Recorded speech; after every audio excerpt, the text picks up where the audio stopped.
Donc on est sur les équations différentielles, mais pour niveau terminal. Pourquoi je dis niveau terminal? Parce qu'il y a plein de niveaux possibles et différents. D'accord, les équations différentielles, c'est un très très gros morceau. C'est des chapitres et des chapitres où tu peux faire 2 années d'équations différentielles, après bac, hein, pour pouvoir faire vraiment des équations différentielles. Donc équations différentielles. En terminale, c'est super simple. C'est que du cours quasiment. Donc, on a les équations différentielles de la forme y plus égale à y. Donc Ouais. déjà, juste que c'est qu'une équation différentielle par rapport à une équation classique.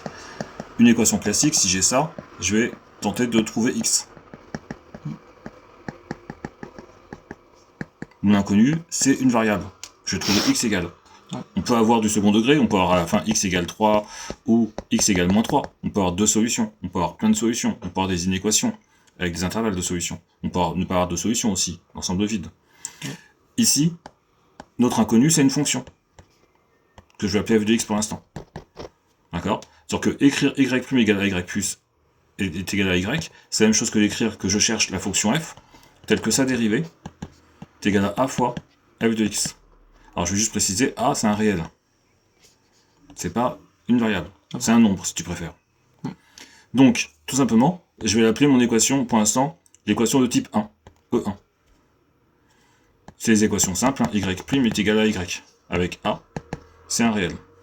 Les solutions, ce sont toutes les fonctions qui s'écrivent sous la forme x, de la forme qui a x associe, qu'à e de ax.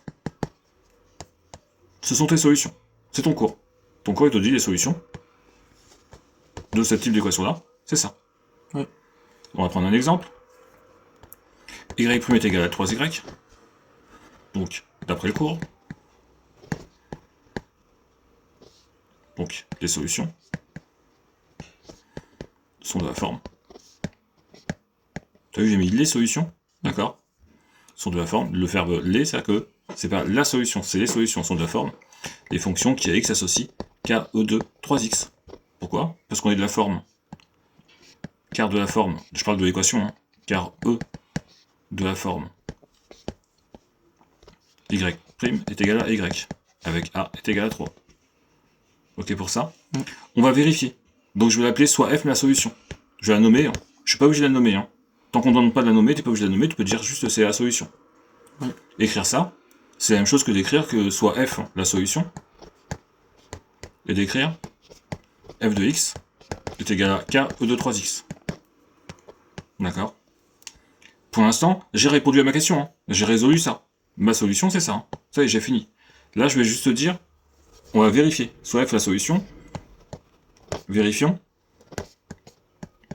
que f de x est bien solution. D'accord? Ça, c'est en plus. C'est juste pour t'expliquer comment ça fonctionne. D'accord? Je remonte sur ma petite équation du début. Ici, j'avais trouvé x égale à moins 2 tiers. Si je te dis, bah ok, mais vérifie-moi que c'est bien ma solution. Bah tu fais 3 fois moins 2 tiers, plus 2, égale, tu simplifies, moins 2 plus 2, égale 0. Donc tu peux dire, d'une part, tu calcules d'un côté, d'autre part, tu calcules de l'autre côté. Bon, il se trouve que d'autre part, il n'y a pas grand-chose, plus 0, il vaut 0. Hein. D'accord? Donc il n'y a pas d'autre part qui apparaît, parce qu'il n'y a pas de calcul à faire. Mais s'il y avait un calcul à faire, je le fais, et il faut que je trouve la même chose de chaque côté, pour dire ces solutions. Là c'est pareil. J'ai une équation différentielle qui s'appelle, donc j'appelle de type E1, y' est égal à 3y. On te dit, voilà, on a f de x qui est égal à k e de 3x, et est-ce que f est solution? Bah, qu'est-ce que je fais? Déjà, je dis que f est dérivable sur r. Je dérive. Je rappelle que quand je dérive e de x, j'obtiens e de x, et quand je dérive e de u, j'obtiens u' e de u. Donc là, c'est e de 3x. Bon, e de u, ça fait 3k e de 3x. Donc j'ai calculé d'un côté, j'ai calculé ce côté-là. On peut dire d'une part. D'une part. D'autre part, je calcule l'autre côté. Quand je calcule tout, c'est à ce côté-là. 3 fois f de x, je remplace 3 fois k e de 3x. Qu'est-ce que je remarque? Bah, j'ai bien la même chose. Ça veut dire que dans cette équation-là, si je remplace y par f, côté gauche égale le côté droite. Donc f est bien solution. Ok pour ça. On ne demande pas de faire ça dans cet exercice-là. L'exercice, je te donne une autre équation. Là, c'était juste pour te montrer comment on fait pour vérifier que f est solution. Pourquoi je le fais? Parce que tu auras besoin sur certains exercices d'aller vérifier qu'une fonction est solution. Si on te dit par exemple, résolvez-moi y' moins 2 plus 2y est égal à 0, tu le mets sous la bonne forme. Tu dis que c'est de la forme y' est égal à ay. Or, les solutions sont les fonctions qui à x associent ke de ax. Donc, les solutions sont de la forme ke de moins 2x. À chaque fois que tu mets k, on rajoute, tu mets bien que k appartient au réel, c'est une constante réelle. K, constante réelle. Hop, on va remettre k, constante réelle. Tu mets un c, un k, un pomme de terre, tout ce que tu veux. Fais-toi qui te fait plaisir. C'est tout. Oui. Je peux vous demander un truc? C'est pour par rapport au k. C'est quand on le rajoute? Enfin, à quel moment? Bah là, c'est tout. On te demande de résoudre ça, tu fais ça. C'est ta solution. C'est pas tu rajoutes, on te dit c'est ta solution. Et je t'ai prouvé avant que c'était la solution, parce que j'ai vérifié que c'était la solution. D'accord? J'ai pas fait une démonstration, mais je t'ai prouvé que c'était la solution. Ok, d'accord. D'accord? C'est bon. C'est tout, on rajoute là. Tu t'as que ça à faire. On te demande de résoudre ça, ça y est. T'as fait ton exercice. Point. T'as répondu à la question, trouver la solution, trouver les solutions, ça ce sont les solutions. On verra après comment on te demandera les solutions de, on aura dit qu'on appelait E1, de E1. On verra après quand on nous demandera la solution qui passe par un point particulier. Ça, c'est pour après. Deuxième type d'équation. Y' est égal à y plus b. J'appelle E2 ce type d'équation-là. Les solutions. Donc déjà, on est de la forme. Donc c'est cette forme-là. Les solutions sont de la forme. Donc les fonctions qui à x s'associent k. Car dès qu'on écrit k, on met bien que c'est une constante réelle. E de ax moins b sur a. Ce sont les solutions, toutes les solutions de ce type d'équation-là. Exemple, y' est égal à 3y plus 5. Ben, les solutions sont de la forme des fonctions qui à x associent k e de ax, donc 3x, moins b, moins 5 sur 3. Eh bien, k constante réelle, ce sont tes solutions. Ça, c'est bon. Voilà. En réalité, l'équation E2, c'est comme l'équation E1.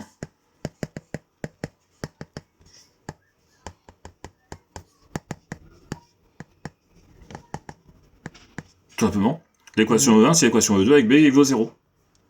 Parce que si b vaut 0, les solutions, c'est ça. 0 sur 1. Donc au final, t'as qu'à prendre ça pour l'instant. Ok. Ouais, c'est bon. Et si b vaut 0, bah b vaut 0, tu te retrouves avec avec ça, avec la solution de ça. Je précise juste bien, A et B, c'est des nombres. Hein. Ouais.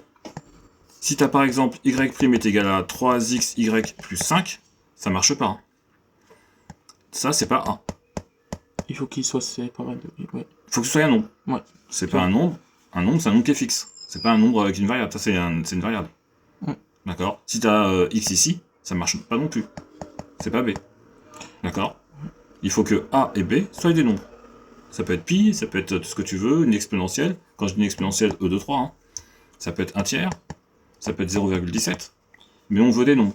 On veut pas de x qui apparaît dessus. Ah ouais. Bon, c'est précis, c'est bon? C'est compris ou pas? Je peux oui. Soi-disant, par exemple, là on a 3x comme vous m'avez dit. Et ici on a que 5. Enfin, il n'y a pas le x. Du coup, b c'est égal à 5.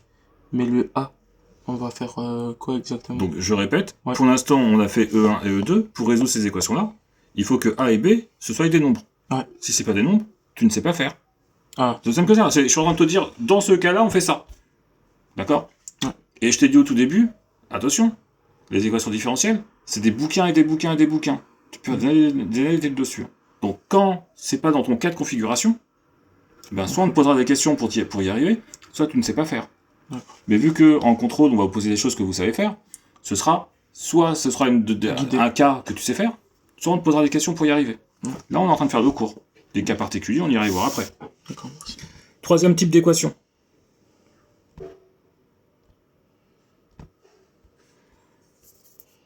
y' est égal à y, plus quelque chose maintenant qui dépend de x. C'est-à-dire que ton b, c'est plus le b de tout à l'heure qui était un réel, Ouais. c'est une fonction. D'accord? Donc, pour résoudre ce type d'équation-là, il y aura deux méthodes. Méthode 1, elle sera guidée. Donc méthode 1, c'est une méthode qui est guidée, avec plein de questions. Donc on suit les questions. Que je peux pas inventer, d'accord? Parce qu'on les verra dans l'exercice. Méthode 2, elle sera à moitié guidée. Méthode 2, c'est à moitié guidée. La méthode 2, c'est quoi? C'est que on va... Donc la solution, je vais l'appeler E3. Donc, on va dire soit f de x, la solution de E3. F de x, ce sera la somme de deux fonctions. Je vais les appeler u et v. D'accord? Donc f est la somme de deux fonctions que j'ai décidé d'appeler u et v. Donc, je répète, pour ce type d'équation, y' égale y plus f de x, ça ressemble beaucoup à y' égale à y plus b, sauf que j'ai pas un réel ici, j'ai quelque chose qui dépend de x. Première méthode, on pose des questions, on fera un exercice, d'accord? Deuxième méthode, c'est du semi-guidé. Donc, les solutions de ce type d'équation, donc E3, ce sera soit on pose une fonction, soit f de x la solution, f ce sera la somme de deux fonctions. Maintenant, ce qu'il faut, c'est trouver les deux fonctions. Il y a une des fonctions, u de x sera, ou est plutôt, la solution de y' est égal à y. Il n'y a plus le f. Et ça, on sait faire. Donc, u de x s'écrit sous la forme k e de ax, toujours avec k constante réelle. Donc on a déjà la moitié de la solution. Et v de x est une solution particulière de E3. Qu'est-ce que c'est qu'une solution particulière? C'est une solution qui fonctionne, tout simplement. D'accord? C'est une solution. On te donnera dans l'énoncé, on te donnera une fonction, v de x égale pomme de terre, carotte, tout ce que tu veux. Ce sera une solution. On te devra peut-être trouver que c'est la solution, prouver que c'est la solution, etc. Mais on te la donnera. On ne te demandera pas de l'inventer.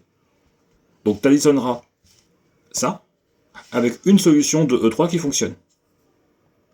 Est-ce que pour l'instant c'est bon?